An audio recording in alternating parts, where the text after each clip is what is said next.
Le rédacteur en chef de la revue, merci d'être venu ici ce soir. Ce soir, on va vous présenter quelque chose d'un petit peu différent. C'est le nouveau numéro là, qui est demain en librairie, 21 numéro 33, dont le thème est sur l'Europe. Dans ce numéro-là, il y a un travail assez original, assez différent, auquel on n'est pas habitué. C'est un reportage en roman photo. Le 21, il y a 2 ou 3 ans, vous avez publié un manifeste pour un nouveau journalisme. Et du même coup, cette expérience de roman photo d'actualité, comment vous l'ancrez dans le travail de remise en cause de la profession actuellement? Ce n'est pas des remises en cause, on ne cherche pas à remettre en cause. Dans le manifeste, nous disions qu'il y avait énormément de champs à explorer. Et qu'il faut les explorer, qu'il faut s'en emparer. À 21, nous sommes emparés d'un champ qui avait relativement peu de reconnaissance, qui existait, on ne l'a pas créé, mais qui avait relativement peu de reconnaissance. C'est par exemple la bande dessinée de reportage que nous avons mise en forme en publiant dans chaque numéro de 21, 30 planches de bande dessinée de reportage. Il y a eu quelques travaux auparavant, il y a des auteurs qui ont déjà fait de la bande dessinée de reportage, Chaco ou quelques autres, mais ça n'avait jamais été mis en forme de manière aussi régulière et récurrente dans un support. Et là, c'était une ouverture, quelque chose, une autre écriture. Avec le roman photo, je pense aussi que c'est une autre écriture possible. Moi, quand je réfléchis, je me dis, je ne sais pas, je n'en sais rien, sincèrement, mais que des photographes, dans un certain nombre de situations, peuvent trouver leur bonheur dans le roman photo. Je me dis que ça peut être une voie aussi différente pour des photographes. Il y a énormément de situations que l'on ne peut pas raconter uniquement en texte, uniquement en photo, enfin sous la forme traditionnelle, ou uniquement avec la vidéo. Il y a des situations qui se prêtent, en tout cas c'est notre pressentiment, qui se prêtent à ce type d'écriture. Je ne sais pas, des choses qui sont à la fois très évidentes et très compliquées à raconter. Imaginez par exemple, voilà c'est juste un exemple, mais le fonctionnement d'un service d'urgence à l'hôpital. Je vois, quand je me projette, je vois une écriture possible en roman photo. En revanche, je me dis, faire un article, un récit sur le fonctionnement du service d'urgence, ça ne sera pas forcément très intéressant. Avoir des photos traditionnelles du fonctionnement d'un service d'urgence, ça ne sera pas forcément très intéressant. Avoir une équipe caméra qui passe 2 jours, ça peut être un peu plus intéressant, mais ce n'est pas évident. En roman photo, je pense que ça permet de mettre en exergue des petits détails, des petites choses. Ça donne au lecteur un contact au bout des doigts de la réalité. Il y a quelque chose dont on n'a pas parlé, par exemple, mais quand on regarde l'ensemble des planches, les 12 planches, il y a quelque chose qui est frappant et qu'on le voit à l'image et qui n'a pas besoin d'être surligné, c'est les marques sur les visages des gens. Là, beaucoup de gens à Hayange ont des visages marqués. Vous avez des visages frais. Eux, leurs visages sont marqués. Et là, il n'y a pas de discours derrière. Vous le constatez simplement. Et constatant ces marques sur les visages, vous dites « Waouh, la vie est quand même pas facile. » Il n'y a pas besoin de discours. Lecteur, vous le captez intuitivement et ça fait partie des petites choses qui s'additionnent tout au long de cette écriture. Donc voilà, dans notre manifeste, nous disions il faut explorer d'autres voies, il faut y aller. Je pense que le roman photo est peut-être une voie encore à travailler, que là, cette expérience, est-ce qu'elle va être appréciée par les lecteurs ou non? Je n'en sais rien, je suis incapable de le dire, mais c'est peut-être une voie nouvelle, différente à explorer. Reportage, roman photo. Le roman photo, très rapidement, c'est né en 1947 en Italie. C'est venu du cinéma, quelqu'un qui travaillait dans le cinéma, qui est impressionné par les images, voilà, a décidé et a transposé ça, et c'était la première apparition du roman photo dans la presse. Le roman photo a toujours été très populaire. En France, le roman photo est apparu en 1950. C'était un énorme succès. Alors, c'est toujours un côté sentimental, enfin avec des situations, voilà, mais c'était un énorme succès. Ça, qui s'est un peu interrompu là, depuis les années 80. Enfin, il y a toujours une existence du roman photo, mais qui a un peu disparu. En revanche, il y a une utilisation du roman photo qui n'avait jamais été faite, c'est d'écrire un reportage au travers des techniques du roman photo. Alors, qu'est-ce que ça veut dire de manière tout simple? C'est aussi bête que ça, c'est que tout le reportage roman photo est vrai. On n'est pas dans une fiction, on n'est pas dans une construction. Le propos est de restituer au travers de cette écriture roman photo une situation, des lieux, des endroits, des gens, pour donner à comprendre. Comment est venue cette idée très rapidement? L'idée est venue lorsque Valérie Gounet, là, juste là, historienne qui connaît les spécialistes de l'extrême droite, et Vincent Jarousseau, photographe, m'ont envoyé une maquette de travail sur lequel ils étaient, sur les municipalités Front National, sur un certain nombre de municipalités, la vie dans les municipalités Front National à travers la France. On a discuté, ça a pris un petit peu de temps, on a discuté, et personnellement, moi je butais un petit peu parce que je n'arrivais pas à visualiser une écriture photo traditionnelle. Et à force de discuter, d'échanger, nous en sommes arrivés à cette idée totalement absconse à l'époque, hein, on n'en était même pas convaincus, très sincèrement, entre nous. Et si on essayait en roman photo? Et on s'est dit que ça valait le coup d'essayer d'écrire ce reportage avec les outils du roman photo. D'où, après, ça a pris un certain temps quand même, avant parce qu'il y avait une matière, Vincent a passé énormément de temps à Hayange, il y avait une matière extrêmement importante, donc il a fallu commencer à séquencer, à mettre en forme, et au final, en tout cas, nous avons estimé que ça fonctionnait, et nous l'avons publié. Alors, dans un premier temps, je pense que Vincent et Valérie ont peut-être quelques éléments rapides à donner tout de suite. Ensuite, nous allons diffuser une partie du roman photo. Là, on va diffuser 6 planches du roman photo. Là, c'est la première planche d'ouverture. Et juste une petite remarque, Hayange, il y a une particularité dans cette ville que moi, je ne connais pas. Hein. Moi, je ne connais pas du tout Hayange, mais j'ai appris à connaître cette ville au travers de toutes les images que j'ai eu l'occasion de voir. Une particularité à Hayange qui m'a tout de suite frappé dès les premières images qui m'ont été montrées. Vous ne voyez peut-être pas très bien, mais c'est ce pont d'autoroute qui surplombe le centre-ville. C'est absolument étonnant. Là, on est vraiment sur le centre-ville, et il y a ce pont au-dessus du centre-ville. Ça a été, pour moi, un des premiers marqueurs de cette ville. Mais là, je voudrais que Valérie et Vincent expliquent chacun assez rapidement leur démarche. Ensuite, on va regarder chacune, tranquillement, 6 planches sur les 12 de l'ensemble du travail. Bonsoir. Voilà, donc quelques éléments chronologiques hein, pour parler de ce travail. C'est un travail que nous avons commencé, Valérie et moi. Donc, il y a eu une rencontre hein, au départ, puisqu'il n'était pas forcément naturel qu'un photographe et une historienne travaillent ensemble. Mais moi, comme photographe, j'aime bien travailler avec des universitaires. C'est un besoin. Et donc, Valérie, en tant que spécialiste de l'extrême droite, avait cette qualité, en plus de qualité humaine indéniable. Et donc c'est un travail que nous avons commencé juste après les élections municipales de 2014, quelques mois après, à l'été 2014. On a centré notre travail sur 3 villes, Hayange, Beaucaire et Nain-Beaumont. Ce soir, on parle d'Hayange. Mais je resitue ça parce que ce travail sur Hayange s'inscrit dans un cadre plus large pour nous. Et c'est un travail qui continue d'ailleurs, qui se poursuit en ce qui nous concerne. On est arrivé effectivement avec une matière.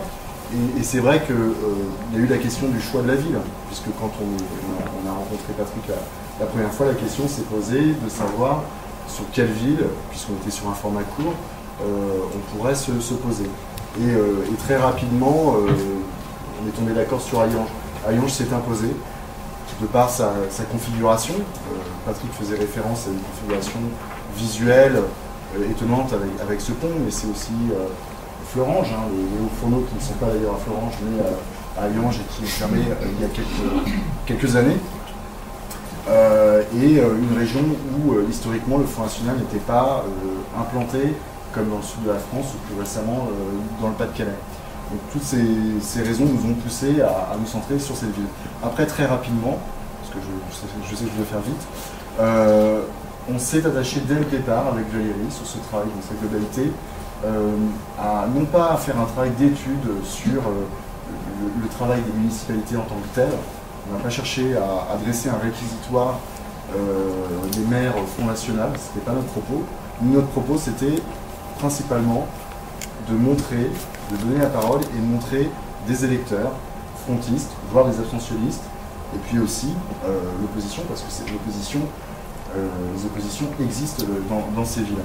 Et au travers des gens, de montrer la vie, d'une certaine manière, sur ces territoires dits, que certains appellent périphériques, puisque quand on met bout à bout toutes ces villes, on a quand même des configurations socio-économiques lourdes.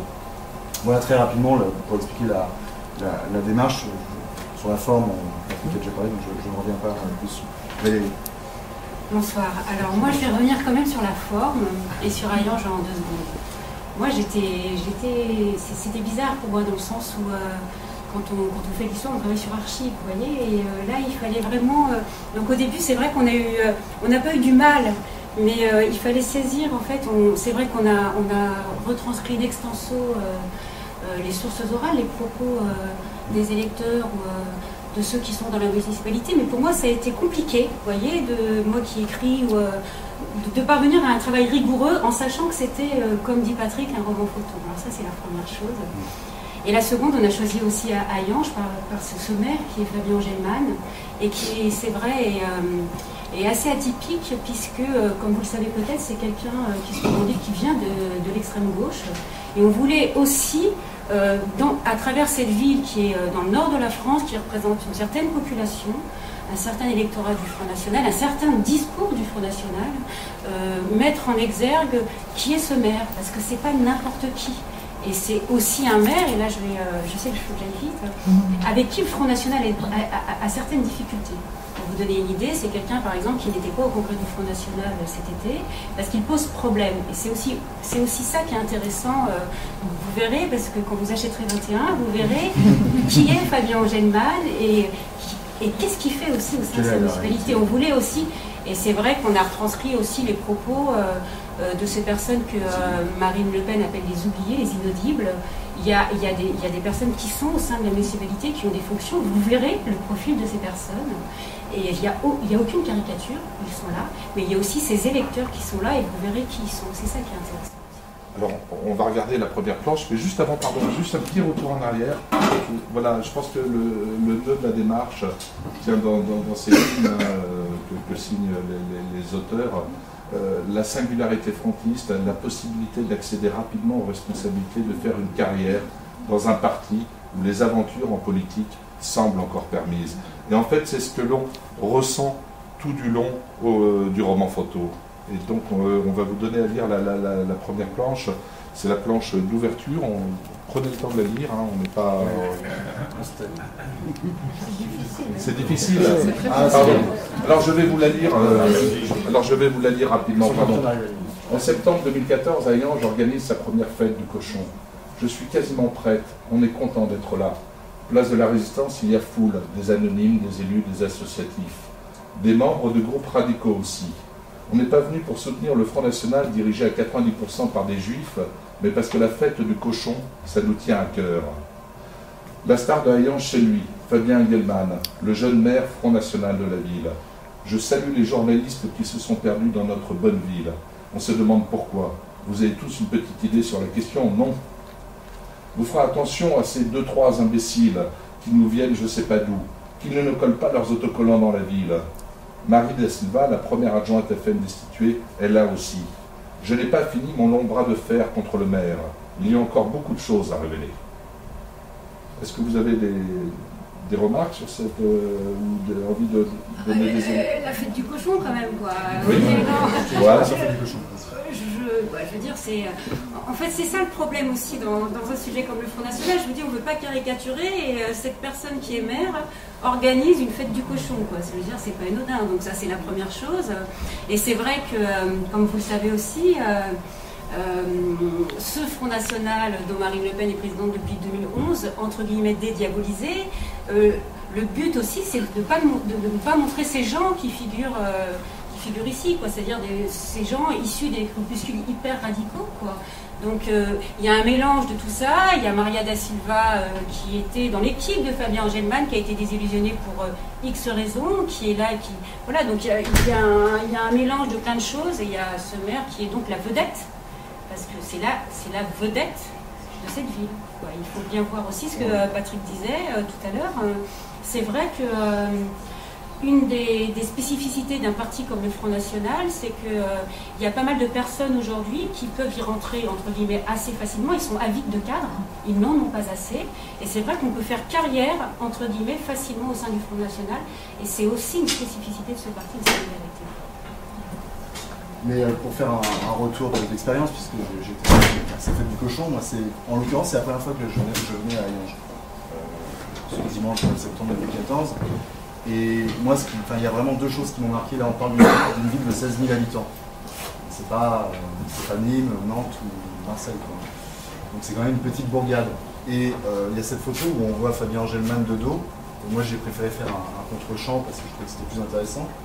Et on voit tous les journalistes autour qui étaient présents. Pourquoi? Parce que on était dans une période où Marie da Silva venait d'être destituée. Une plainte était déposée déjà contre, c'était la première d'une longue liste. Et donc il y avait un intérêt des médias nationaux dès cette rentrée 2014 au Front National. Et il y avait un caractère assez surréaliste entre ces groupes radicaux, ces gens qui viennent là, donc, qui étaient plutôt contents parce qu'il y avait une animation dans leur vie, il faut le dire, hein, c'est quelque chose que l'on entend. Et les journalistes, la presse qui servait quelque part de bouc émissaire. Donc il y a toujours un mot comme ça, moi à force de le pratiquer, je commence un peu à le connaître. Il y a toujours des mots pour les médias nationaux, hein, je parle. Voilà, mais c'est vrai qu'il y avait une situation assez étonnante. Donc la deuxième planche, on poursuit sur la faute du cochon. Ah bah non. Ah bah non. Alors là on est sur un autre moment. Moi, c'est une planche que j'aime beaucoup, hein, personnellement. Pourquoi? Parce que dans cette planche, je trouve qu'il y a une ambiance, quoi. Il y a une incroyable ambiance qui se dégage d'un point de vue pictural. On est sur des ambiances à la Maigret presque. Enfin, voilà. On est dans un roman et pourtant tout est vrai. Donc c'est un échange. C'est un échange qui se déroule à l'intérieur d'une boutique. Je ne sais pas si vous vous souvenez, non, pardon. Cette femme, on la voit auparavant et elle revient à ce moment-là. Frisson Boutique est le rendez-vous des Hayangeoises. Daniel Reiter préside aussi Commerce en Plus, une association locale. C'est donc la patronne. Ici, on fait plein de choses, comme la grande tombola à Noël. Monsieur le maire a déjà nettoyé la ville parce qu'elle était très sale. Il l'a fleurie aussi. Fabien Cornu, conseiller municipal, est intérimaire chez Tata Steel, où il fabrique les rails de chemin de fer. Nous, on est des élus qui sont sur le terrain. On travaille pour le bien de notre ville. On est là pour faire bouger les choses. Ça fait 4 ans qu'il n'y a plus de marché de Noël. On essaye de remettre les traditions en place. Là, il s'adresse à la cliente.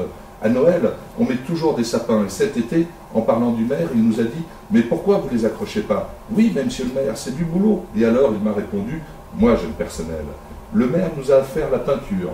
Il a peint les sapins, il les a fait suspendre. Ça fait qu'on avait 120 sapins dans la ville, alors que la dernière année, les sapins tombaient, on leur volait les boules, et il n'y en avait plus que 25. Moi, lecteur, ne connaissant pas Hayange, je rentre dans la réalité de cette ville. Et quand je dis que je ne connais pas, je ne connaissais pas du tout cette ville, mais je rentre dans le quotidien de cette ville. Il y a aussi quelque chose qui me frappe, et je ne sais pas si j'interprète ou non, mais ça vous allez me le dire, c'est que ce monsieur est donc conseiller municipal au Front National, et on sent néanmoins une sincérité, le néanmoins étant trop, mais on sent une sincérité et un attachement très fort à cette idée de, il y avait 25 sapins, et puis c'était un peu n'importe quoi, aujourd'hui on a la 120, et on sent qu'il est content parce que quelque chose a été fait. Et on se demande, en lisant cette planche, si en fait une bonne partie ou une partie de ces gens qui votent Front National n'ont pas simplement envie que quelque chose soit fait.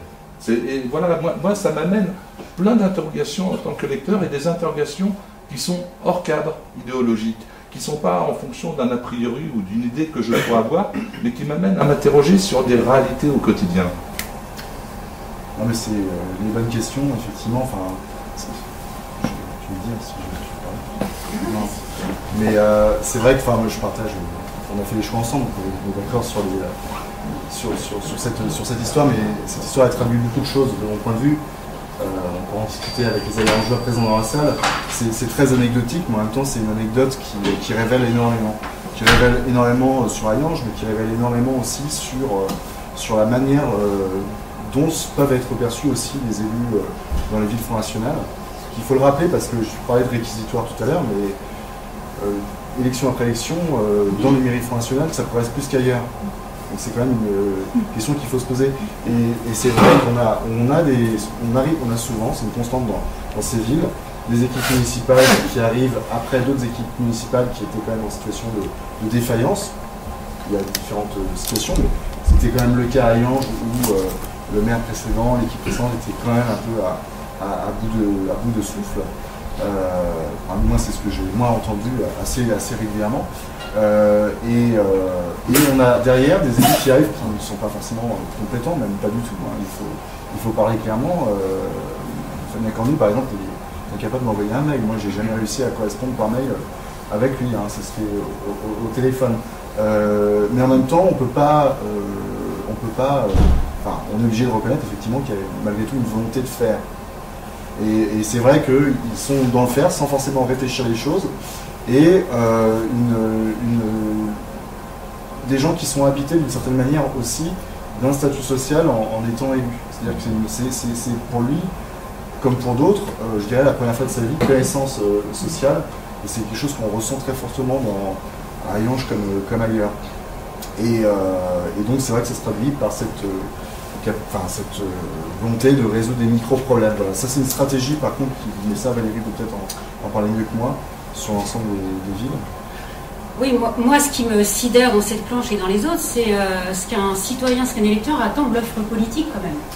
Quand vous voyez ces yeux qui scintillent parce qu'il n'y a pas de jeu de mots, parce qu'il y a des guirlandes de Noël qui sont sur des sapins, juste de sapins, il y a la désespérance politique qui est derrière quand même. Il y a la première chose. Et la deuxième, et ça c'est assez commun dans les villes du Front National, c'est le statut d'héros sur lequel, de star du maire. Moi, lundi ou mardi, j'étais au tribunal correctionnel de Nîmes où le maire de Beaucaire, Sanchez, comparaissait pour islamophobie. Et j'étais sur ce côté, c'est pas pour dévier d'Hayange, mais j'étais sur les bancs j'étais à côté de Julien Sanchez, j'avais trop de chance, et avec ceux du Front National. Et c'est ça, en fait, c'est le héros de la salle. Et je peux vous dire qu'on y était pendant 5 heures dans la salle, c'était ça. Et c'est ça aussi. On sent bien que cette starification d'un homme politique qui est maire d'une ville de 5 000 habitants et qui n'avait aucune fonction politique quelques années auparavant. C'est ça, c'est ça. Donc je crois que c'est là-dessus aussi, il faut insister là-dessus. On va passer à la planche suivante. Alors là, nous sommes encore, on a fait une saute, hein, c'est pas linéaire. Nous sommes un peu plus tard, bien après la fête du cochon. Là, c'est au printemps. Voilà, c'est le printemps, c'est bien après la fête du cochon, c'est le printemps. Et là, nous sommes au club de boules d'Hayange, les amateurs de boules. Vincent et Valérie vous en parleront, parce qu'il y a un certain nombre d'histoires. Moi, je vais juste me contenter de vous lire. Hein. Avec le beau temps, les amateurs de boules retrouvent au mois de juin leurs habitudes au bar du club. Anciens électeurs de gauche, ils disent tous qu'ils n'ont plus confiance. Marcel, routier à la retraite. Je ne regrette pas l'élection du maire. Il y a la sécurité, la propreté. Moi, j'ai voté pour la première fois Front National au second tour des départementales. Ça fait 40 ans que je vote Front National et j'ai pas peur de dire pourquoi. Jean-Marie m'envoyait toujours une bouteille de vin. J'avais au moins le pinard. Aujourd'hui, j'en ai marre de la droite et de la gauche qui font du yo-yo. Gabriel, ancien sidérurgiste. Il est bien le maire, il a serré la vis. Paolo, ouvrier sidérurgiste, vice-président du club de pétanque. Ma carte d'électeur, elle était blindée de tampons. J'ai toujours voté socialiste. Là, j'en ai plein le cul, je ne vote plus. Avant, la plupart du gens ici étaient socialistes. Tout le monde nous a pris pour des cons. Et puis avant, il y avait du travail pour tout le monde. Francis, ancien sidérurgiste, président du club. Oui, avant, la vie des gens était organisée par l'usine. Maintenant, c'est fini. Il y a ceux qui travaillent au Luxembourg et qui gagnent 2 fois plus. Et puis, il y a les autres. Mais bon, ça ne m'empêche pas, même si j'y crois plus, de continuer à voter à gauche. Tu me disais, Vincent, que les membres du club de boules étaient presque tous d'origine étrangère. Hein, Ah oui. Et entendre un discours comme ça nous oblige. Enfin, moi là aussi, je me suis retrouvé un peu face à un vertige. Comment ça se passait, les discussions?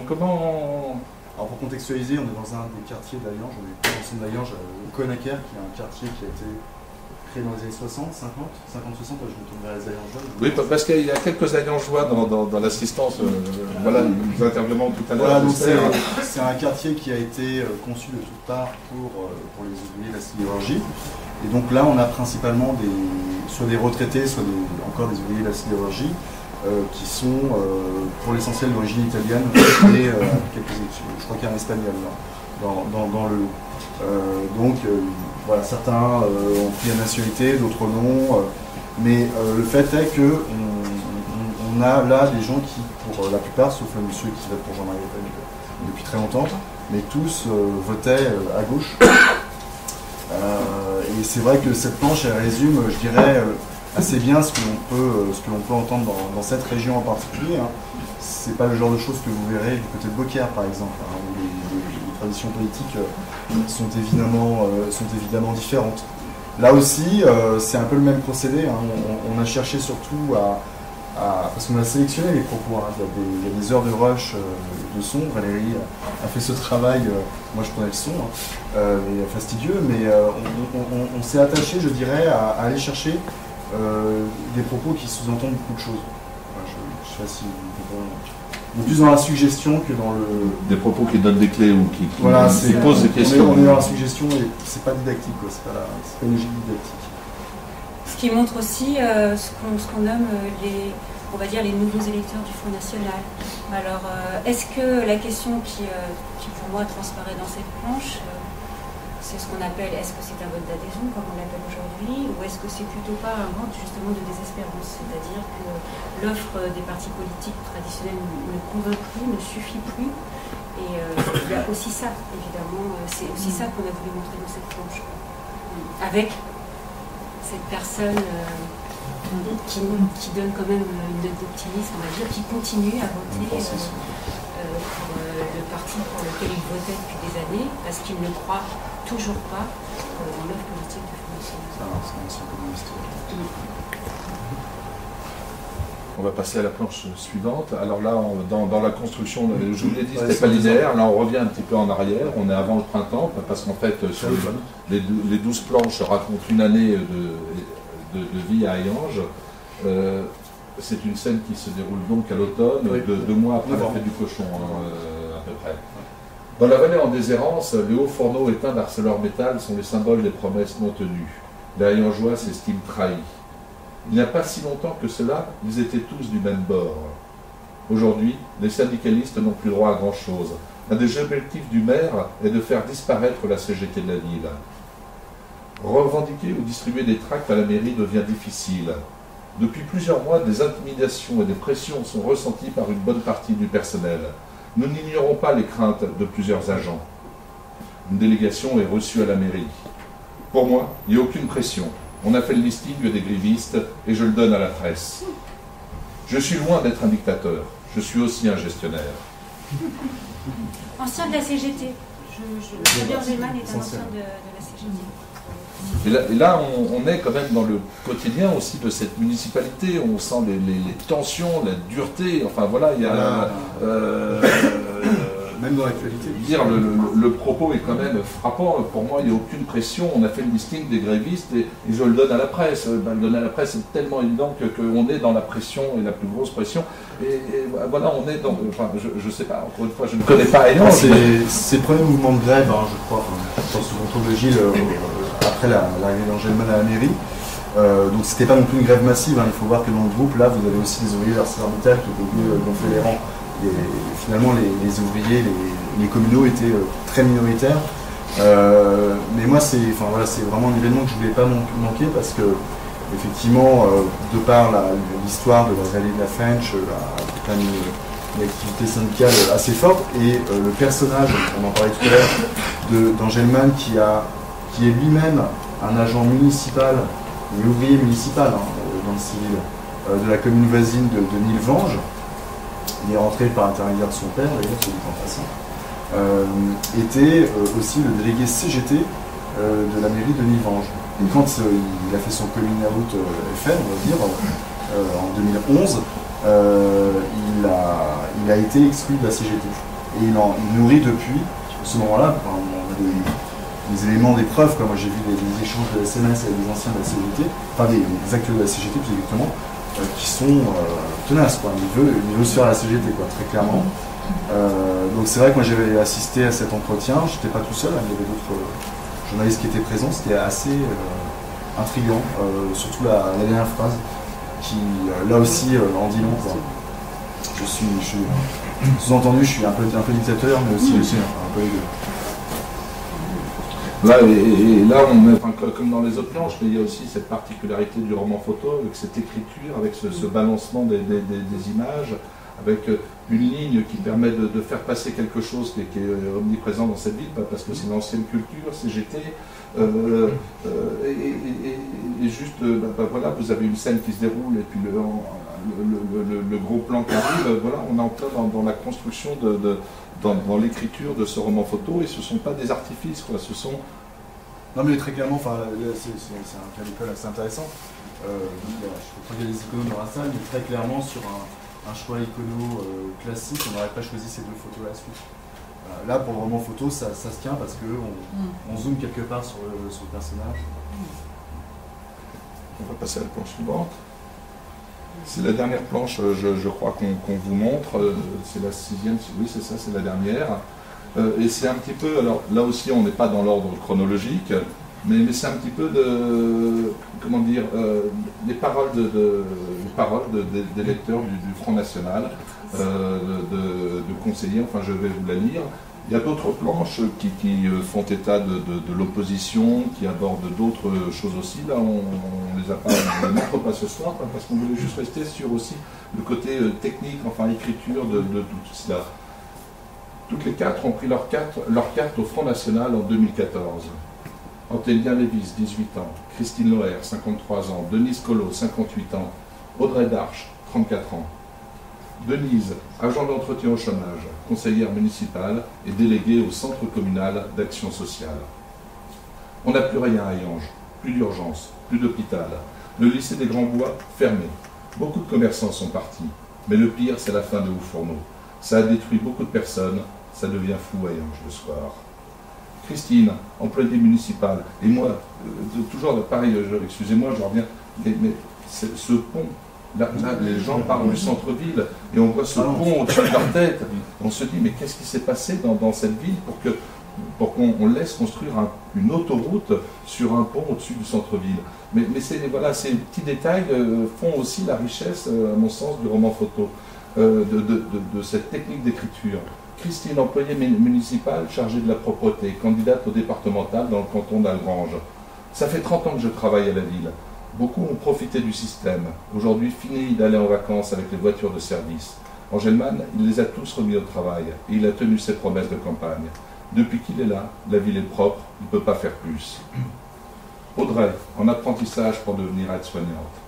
J'ai peur pour les photos, j'ai peur pour les enfants, peur de l'avenir. Les Français, si vous n'avez pas de sous, on ne les soigne pas.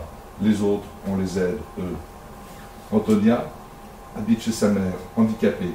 Passionnée par les romans d'amour, elle galère et baigne depuis toujours dans le Front National. Accro aux réseaux sociaux, elle se méfie de la presse, où il y a beaucoup de mensonges.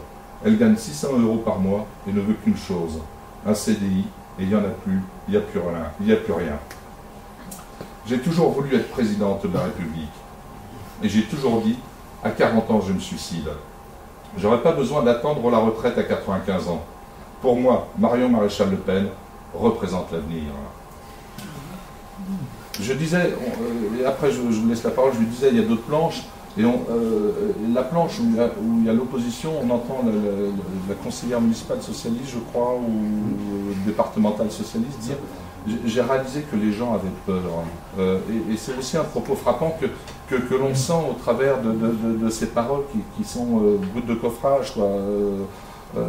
Ce sont des personnages que l'on retrouve, hein. Cette jeune fille, on la voit sur une autre planche, il y a des continuités, là nous sommes dans des disruptions narratives, mais moi j'étais frappé par l'ensemble des propos, quoi. Simplement, enfin, là je vous laisse en raconter un petit peu. Mais... Ouais, elle est chouette, quoi. Elles sont toutes chouettes, mais cette planche elle est chouette déjà parce que vous voyez, ce sont des femmes. Et c'est pas anodin parce que, si vous voulez, depuis que Marine Le Pen est présidente du Front National, il y a évidemment une identification et autant du père. Les femmes ne votaient pas, je vais très vite, Front National, mais aujourd'hui il y a un vote féminin qui se remarque au sein du Front National. Ça c'est la première chose. Et la deuxième chose, évidemment, ce sont leurs propos. Et un décryptage de leurs propos montre qu'il y a évidemment le discours, les marqueurs du Front National d'aujourd'hui et d'hier. Comme tu dis, cette peur qui existe et qui est prégnante, évidemment. On est dans une ville, hein, on est au nord-est, dans une ville française, évidemment. Mais il y a tout ça, il y a cette impression que les Français n'ont rien, etc., etc. Vous avez entendu les propos, quoi. Hein. Donc c'est vrai que cette planche, elle est symbolique du fait des représentants qui sont là, du fait de cette cour de Fabien Angémal dont on parlait tout à l'heure, du fait que ce soit des femmes, du fait qu'il y ait plusieurs âges, évidemment. Quand vous voyez Antonia qui a 18 ans et qui dit d'ailleurs que Marion Maréchal est l'avenir du Front National, il n'y a pas qu'elle qui le dit, hein, beaucoup le pensent aujourd'hui. Donc c'est vrai que ouais, elle est chouette cette planche. Ouais, non, c'est un moment particulier hein, parce que cet après-midi, j'avais passé un après-midi avec Sésame. Et sauf que c'était pas la première fois que je les voyais, donc j'avais une facilité de parole quoi, et une confiance. J'essaie de travailler en confiance avec les gens, faire en sorte qu'ils se livrent. Donc tous les propos, ce qu'on n'aurait pas dit depuis le début, hein, mais tous les propos qui sont écrits là ont été enregistrés et les personnes savent qu'elles sont enregistrées. Donc c'est vraiment des extraits, hein, parce qu'il y a plein d'autres propos qui ont été tenus. Ça veut dire qu'en soirée, vous avez besoin de décompresser, de passer à autre chose, parce que c'est assez déprimant, quoi, en fait. Surtout de la part de jeunes personnes, hein, je pense à Audrey et Antonia, qui sont assez représentatifs. Audrey et Binge qui sont Audrey et Antonia. Et c'est vrai que, voilà, pour connaître un peu le parcours de ces personnes, leur vie dans leur ensemble, c'est beaucoup de tristesse, quoi, hein. Globalement, et des gens qui, même malgré son jeune âge, vivent dans un espèce de mythe aussi. Mythe d'un passé glorieux, d'une France des clochers, hein, qui est largement entretenue par l'extrême droite, puisque ça fait pas. Et quelqu'un comme Antonia aujourd'hui se démarque très clairement du discours officiel du Front National et elle aime bien le père, hein, Jean-Marie Le Pen, et la petite fille Marion Maréchal Le Pen.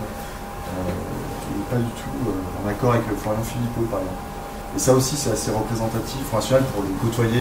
C'est qu'il y a, je dirais, il y a un appareil, mais au-delà de l'appareil, la base militante est finalement beaucoup plus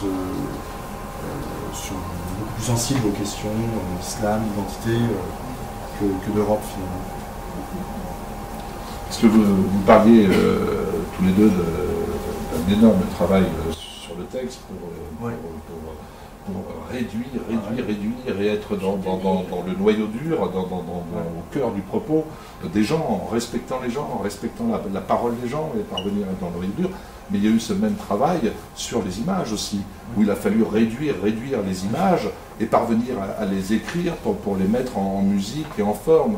Et ça, c'est pas forcément trop sur cette planche, parce que là, contrairement aux autres, là, on est plus sur des portraits, mais sur les autres planches, voilà, clairement, quand il y a un événement, quand il y a quelque chose, on suit le mouvement, on essaie de saisir. Et c'est vrai qu'il y a eu sur cette séquence-là, ou comme sur d'autres, je pense à la séquence de cérémonie du 18 juin, où j'avais beaucoup de matière, y compris même on a été amené à retirer des photos qui graphiquement étaient même peut-être certainement plus intéressantes. Tout à fait. Ah, voilà, oui. Non, mais absolument. Ça, il faut l'expliquer. C'est vrai que pour un photographe, accepter de la coupe, les inserts de bulles et un editing qui n'est pas l'editing classique, mais c'est une règle du jeu qu'on a. Dès lors qu'on tape, on y va. Mais ça fait partie du jeu.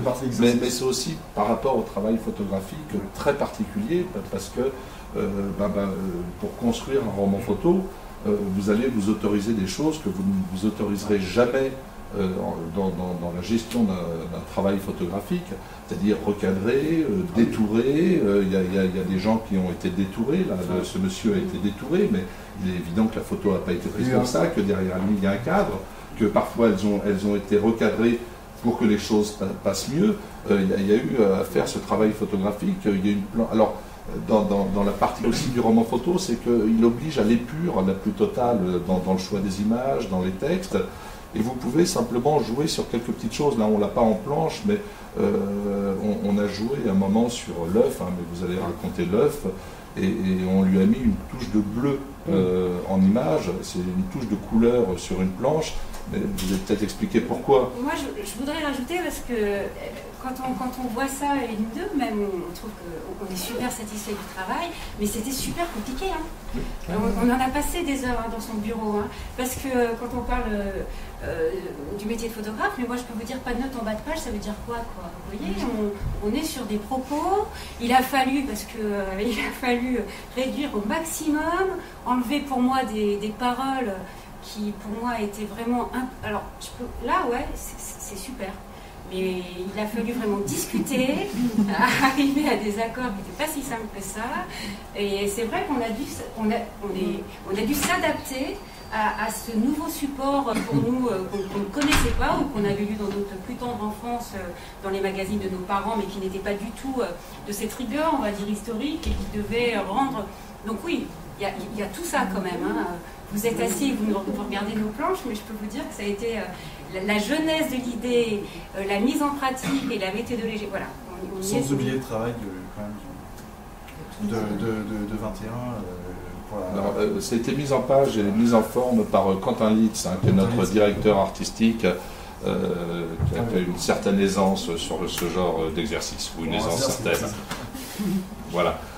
Mais je reviens à l'histoire de l'œuf. Je pense qu'il faut la raconter parce qu'elle dit quelque chose et pourquoi nous avons pris cette décision de rajouter cette touche de couleur. Il n'y a qu'une touche de couleur dans ce travail en noir et blanc, c'est ce bleu sur l'œuf. Voilà. Alors on a choisi l'œuf, ça s'imposait. Il y avait aussi à faire des wagons. Donc il était repeint en bleu blanc rouge, mais c'était pas une œuvre d'art, donc c'était différent. Mais c'est vrai qu'à son arrivée, hein, c'était pendant l'été, je crois. Hein. Pendant l'été 2014, on a une œuvre d'Alain Mirza. C'est ça Mila. Donc c'était une fontaine en fait en face de la Nouvelle Alliange. Et le maire décide, comme l'ensemble du mobilier urbain, de le repeindre en bleu. Parce que la première chose qu'il va faire, au-delà de l'œuf, au-delà de la violation d'œuvres de propriété intellectuelle et d'œuvres d'art, la première chose qu'il va faire, ça va être de repeindre le mobilier urbain en bleu. Voilà, c'est un changement cosmétique, ce que l'on voit dans beaucoup de mairies et familles. Et très vite, évidemment, ça remonte aux oreilles de l'artiste, et donc le maire se rend compte de l'énormité de sa faute, tout en ne cherchant pas à se justifier. Donc ils vont commencer à décaper, c'est un peu plus compliqué, donc on a un morceau d'œuvre décapé, voilà. Et à l'arrivée, cette œuvre a été déplacée, vendue, mise aux enchères, je ne sais plus, et est remplacée par une fontaine de classique. Ça fait partie des... Non, pas parce que ça, il y en a à la peine. Parce que dans ce qu'on n'a pas vu, il y a aussi d'autres épisodes qui sont abordés, les démêlés du maire avec la justice, et là, je vous laisse raconter. Hein, oui, c'est vrai que ce qui ponctue cette mandature à Hayange, comme dans toutes les villes nationales, mais je dirais particulièrement à Hayange, c'est l'ensemble des procédures judiciaires qui ont cours. Donc la première ayant été engagée par son ex-première adjointe, qu'on a vu au début, Marie Da Silva, donc qui va saisir la Commission nationale des comptes de campagne, et donc les comptes de campagne ne vont pas être validés, donc saisie du tribunal administratif, qui va en décembre rendre un avis d'inéligibilité. Il va faire appel au Conseil d'État, contre l'avis d'ailleurs de Marine Le Pen, et compte tenu, je dirais, des sommes relativement... en gros, il y avait 2000 € de dépenses non déclarées, puisqu'il y avait des militants avec du liquide, hein, ce qui ne se fait pas, puisqu'on doit tout déclarer dans une campagne électorale, et donc la faute a été reconnue, mais elle a été considérée comme, je dirais, pas suffisamment importante pour qu'il soit inéligible. Donc il y a toute une planche où, en fait, moi je suis dans son bureau, il y a le Conseil d'État qui appelle et qui annonce sa bonne nouvelle, qu'il connaissait d'ailleurs. Donc là aussi, il y a une espèce de mise en scène où ils vont sabrer le champagne, mais au sens propre comme au sens figuré, sur le perron de la mairie, où il va tenir un discours politique à l'occasion d'un thé dansant avec les anciens. Tout ça est raconté, enfin on le voit, on entend les extraits de son discours, on voit ses fans, entre guillemets, partir dans... L'orchestre présent sur place engage une Marseillaise. Qui sont quand même censés, c'est juste un thé dans le sang, quoi. Voilà, et donc, pour tout ça pour dire aussi, juste pour finir sur les procédures judiciaires, qu'il y en a encore en cours, hein, c'est pas du tout fini. Et là, il y a une nouvelle plainte qui a été déposée par la CGT justement pour propos diffamatoires à l'égard du délégué syndical de la commune. Ce qu'il faut quand même savoir, c'est que si on refait un peu d'histoire, c'est que pendant les années 90, il y a eu quelques municipalités Front National. Et vous avez entendu parler des mesures, par exemple, de Catherine Niedret, à Vitrolles, etc., pour les poules de naissance, etc. Aujourd'hui, ce qu'il en est, c'est que depuis 2014, il y a quelques municipalités Front National, et l'objectif de Marine Le Pen est qu'on en parle le moins possible, évidemment. Ce qui veut dire aussi, c'est pour ça aussi, que Angelman est intéressant, parce que c'est quand même le Troubillon du Front National. Vous voyez, dans les autres villes, dans les autres mairies Front National, quand vous voyez quelqu'un, on en parle, David Rachin à Fréjus ou d'autres, on en parle peu, parce que justement, ce sont des élus politiques qui essaient de faire le moins de bruit possible. Et c'est ça aussi qui est intéressant dans Hayange. Il y a tout ce qu'on dit, mais il y a aussi Angelman. C'est ce que je vous disais aussi, qui n'était pas à l'université d'été. On entend parler d'Hayange par le biais de l'œuf, mais aussi par d'autres choses, et c'est vrai qu'il y a des mises en examen. Très clairement, on a une équipe municipale qui n'avait pas du tout prévu d'être élue. C'est un peu, alors on les a pas retranscrits, mais les propos des dames que l'on a vu là tout à l'heure, je crois que c'est la dernière planche. Donc dans ce groupe, vous avez Denise qui est conseillère municipale, mais j'avais vu d'autres élus, on a vu Fabien Cornu tout à l'heure, le monsieur avec le collier de barbe. Je sais exactement comment ils ont été recrutés pour figurer sur la liste. Fabien Angelman ne connaissait pas ces gens au départ, pour la plupart d'entre eux. Pour la plupart. Il a fait un questionnaire adressé à la population 6 mois avant les élections. Et ensuite, il a contacté toutes les personnes qui ont répondu. Et c'est vrai que quand on regarde le profil social de la plupart des élus, hormis peut-être aujourd'hui la première adjointe, qui est la 3e première adjointe, je ne fais pas référence en l'espace d'un an et demi, qui est secrétaire de mairie, le reste, ils sont intérimaires, femmes de ménage, chômage, au RSA. Voilà. On a ça aussi dans d'autres communes, mais à Hayange, c'est quand même assez présent. Et c'est d'ailleurs ce qui transparaît, cette reconnaissance qu'ils ont par l'intermédiaire de leur fonction, de leur mandat politique. C'est vrai que c'est super important pour elles et pour eux. Et quelque part, c'est une phrase que je répète souvent, mais en 80, les profs sont rentrés à l'Assemblée nationale, quand la gauche a gagné, et on a un peu l'impression aujourd'hui que c'est les cancres, c'est leurs cancres qui prennent le pouvoir. Enfin, c'est un peu pour faire un raccourci. Et parce que c'est Gilles qui m'avait dit ça, qui est ici présent. Gilles qui est un Hayangeois. Non, mais tu m'avais dit, lors de la 2e fête du cochon, tu étais à ta fenêtre, tu voyais les gens qui étaient là, tu en connaissais un certain nombre qui étaient à l'école avec toi, et tu me disais clairement, ils étaient tous comme des élèves. Quoi. Et ce que je veux dire, c'est que... Non, mais c'est pas dans le roman photo, hein. Là c'est entre nous, là. Non, mais c'est en plus... Mais c'est vrai que c'est...